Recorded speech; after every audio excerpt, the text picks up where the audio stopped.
అందరికీ నమస్తే అండి. ఓడిపోయినా మా రోజాకి బలుపు మాత్రం తగ్గల. ఇక్కడ ఫోటో పెడుతున్నాను చూడండి. భక్తులపై రోజా సీరియస్. తిరుమలలో ఇవాళ తిరుమల తిరుపతి దేవస్థానానికి వెళ్ళి దర్శనానికి వెళ్ళి సేమ్ మళ్ళీ అదే వాగుడు, పాత వాగుడే. అప్పట్లో ఎలాగైతే మొరగేదో ఇప్పుడు కూడా అంతే. అయితే మాట్లాడే విధానంలో కొంచెం మార్పు వచ్చింది. అప్పుడంటే నోటికి ఏదొస్తే అది మాట్లాడేది. ఇప్పుడు అధికారంలో లేరు కాబట్టి కాస్త ఒళ్ళు దగ్గర పెట్టుకొని కొంచెం జాగ్రత్తగా విమర్శలు చేసింది. సేమ్ మళ్ళీ గుర్లవల్లేరు కాలేజీలో కెమెరాలు పెట్టారు, వీడియోలు రికార్డ్ చేశారు, అమ్ముకుంటున్నారు, ప్రభుత్వం నిద్రపోతుంది. అదే జగన్మోహన్ రెడ్డి ఉంటే ఈ పాటికి పీకి కట్టలు కట్టేద్దుడు. అసలు జగన్మోహన్ రెడ్డి హయాంలో మహిళల పైన అసలు దాడులే జరగలేదు. అలాంటి సంఘటనలు ఎక్కడైనా జరిగినాయా అని చెప్పేసి మాట్లాడుతుంది. నీకు ఏమైనా సిగ్గు ఉందా? ఏమైనా కడుపు అన్నమా తినేది గడ్డ రోజా? 3 నెలలు చక్కగా విహారయాత్రలు చేసావు, శుభ్రంగా తిరిగావు. స్పెయిన్ అని, లండన్ అని, అక్కడికని, తమిళనాడు అని, క్లబ్బులని, పబ్బులని నీ ఇష్టానుసారంగా తిరిగావు. ఇవాళ వచ్చి ఆధారాలు లేకుండా ఆరోపణలా. నిన్న క్లియర్గా అధికారులు ఏం చెప్పారు? అక్కడ ఎలాంటి కెమెరాలు లభ్యం కాలేదు. ఏవైతే ఫోన్లు, ల్యాప్టాప్లు సీజ్ చేశారో, స్వాధీనం చేసుకున్నారో అందులో కూడా ఎలాంటి వీడియోలు దొరకలేదు. సో విద్యార్థులు భయపడాల్సిన అవసరం లేదు. దీనిపైన మరింతగా లోతుగా విచారణ చేపడతామని చెప్పేసి అధికారులు చెప్పారు అన్నట్టు. ఒక పక్క మీ నాయకులు మార్గాన్ భరత్ లాంటి వ్యక్తులు ప్రెస్ మీట్ పెట్టి ఈ వ్యవహారం గత 2 ఏళ్ల బట్టి జరుగుతుందని చెప్పేసి అని ఆయన మాట్లాడతారు. అంటే మీ హయాంలో మొదలైంది. అప్పుడే మీరు గుడ్డుగోరానికి పలుతున్నారా? దీనికి సమాధానం చెప్పడం. జగన్మోహన్ రెడ్డి అధికారంలో ఉంటేనంట తప్పు చేసిన 24 గంటల్లో శిక్ష వేసిందంట. ఎవరికే వేసావు నువ్వు? 1, 2 కొన్ని 100లో ఏం చెప్పాలో కూడా నాకే అర్థం కావట్లా. 1, 2 అంతా చెప్పక ఈజీగా. అలాంటి సంఘటనలు కొన్ని 100 జరిగినాయి. మహిళల పైన అగాయిచ్చాను. 1, 2 కాదు. ఏం చేసాం మనం ఏమీ చేయలే. నువ్వు వచ్చి వాళ్ళకి వచ్చి పెద్ద పెద్ద పాఠాలు. పైగా ఈవిడికి ఎవరు వెనకాల తగ్గితే మిర్రుమని గుర్రం చూసేస్తున్నావు అంక కొట్టేది అన్నాగా. అంటే నువ్వు నన్ను తాకుతావా అని చెప్పేసి అహంకారం అన్నమాట. వీళ్ళకి ఎంత అహంకారం అంటే మళ్ళీ ఈవెన్ ఎవరు ముట్టుకోకూడదు. కులగజ్జి మన గతంలో కూడా చూసాం కదా. ఈవిడని ఎవరైనా ముట్టుకుంటే తట్టుకోలేదు, తక్కువ కులం వాళ్ళు. అంటే ఆ అహంకారం ఉంది. గతంలో మనం ఒక పోలీస్ అధికారితో ఏమని మాట్లాడిందంటే, రండి మా పక్కన కూర్చోండి, మేము ఎస్సీ ఎస్టీలం కాదు, పర్వాలేదు కూర్చోవచ్చు అని చెప్పేసి అని మాట్లాడిన వ్యక్తి. ఈవిడ ముందే వెళ్తుంది, వాళ్ళు వెనకాల వస్తున్నారు. నాకు తెలిసి వైసీపీ కార్యకర్త అనుకుంటే ఆవిడ కూడా.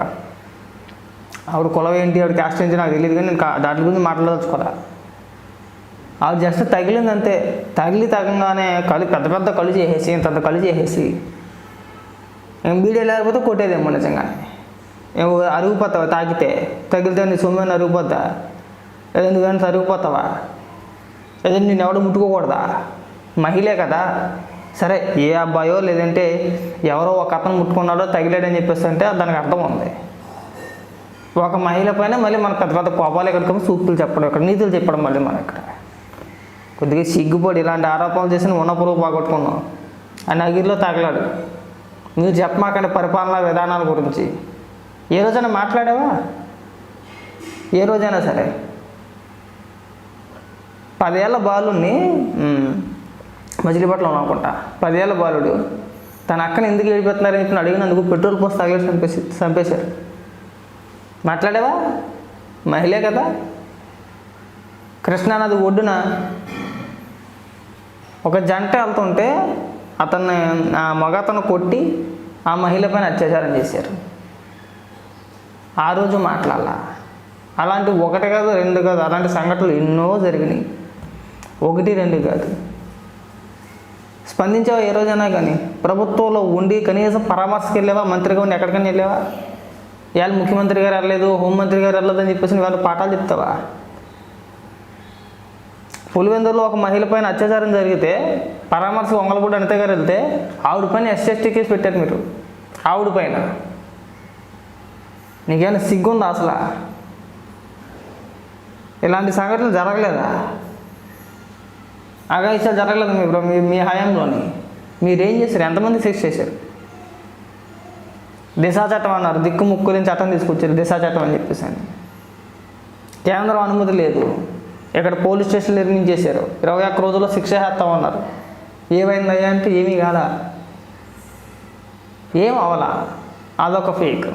మీరు మాట్లాడేది ఫేకే, మీరు చేసేది ఫేకే, అన్నీ ఫేకే. పైగా పాఠాలు చెప్పేస్తారు అందరికీ. ఓడిపోయినా సరే బలుపు మాత్రం తగ్గల. ఈ బలుపు తగ్గించుకుంటేనే మంచిది. మాట్లాడే ముందుకు దోలు దగ్గర పెట్టుకుని మాట్లాడాలి. విమర్శ చేయొచ్చు కాదనట్లా, ఆధారాలను ఆరోపణలు తెస్తే దెబ్బలు తినేస్తారు. నీ పైన వచ్చిన ఆరోపణలకు ఇప్పుడు వచ్చి స్పందించావా ఏ రోజైనా సరే? నువ్వు ఆడదాం ఆంధ్ర అని చెప్పేసి నువ్వు 100 కోట్ల రూపాయలు తినేసావని, ఇప్పుడు ఇది తిరుమల తిరుపతి దేవస్థానానికి వెళ్ళావో అలాగే అధికారంలో ఉన్నప్పుడు వారానికి 4 రోజులు అక్కడే ఉండేదానికి.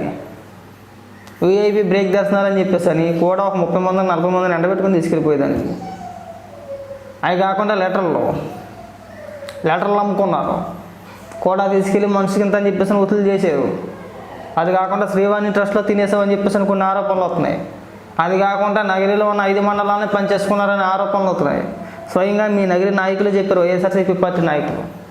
రోజా పనిచేసుకున్న నగరిని ఒక అన్నయ్యకేమో ఒక మండలం, ఒక అన్నయ్యకి ఒక మండలం, తన భర్తకు ఒకటి, ఈవిడికో 2 మండలాల వారీగా పనిచేసుకున్న నగరిని అని చెప్పేసి అని మీ వైఎస్ఆర్సీపీ పార్టీ నాయకులే ఎన్నికల ముందు ప్రెస్ మీట్ పెట్టి మాట్లాడితే దాని గురించి వాళ్ళ వరకు కూడా ఎక్కడా నోరు విప్పి మాట్లాడలేదు. నువ్వు ఇవన్నీ వచ్చి పాఠాలు చెప్పాలి ఇక్కడికి.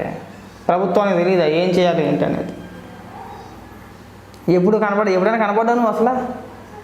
గత 5 ఏళ్ల కాలంలో మీ ప్రభుత్వ హయాంలో మహిళలపైన జరిగిన దాడులు కానీ అఘాయిత్యాలు కానీ ఎప్పుడైనా పన్నెత్తి ఒక్క మాట మాట్లాడేవా? లేదు. ఇవాళ ఎక్కడ ఏ సంఘటన జరిగినా బాధ్యతగా హోంమంత్రి గారు వెళ్తున్నారు. నువ్వు ఏ రోజైనా మాట్లాడేవా? మహిళా కమిషన్ చైర్మన్ ఎవరో వాసిరెడ్డి పద్మ, ఆవిడ మాట్లాడిందా? ఇప్పుడంటే గజ్జలక్ష్మికి ఇచ్చారులే.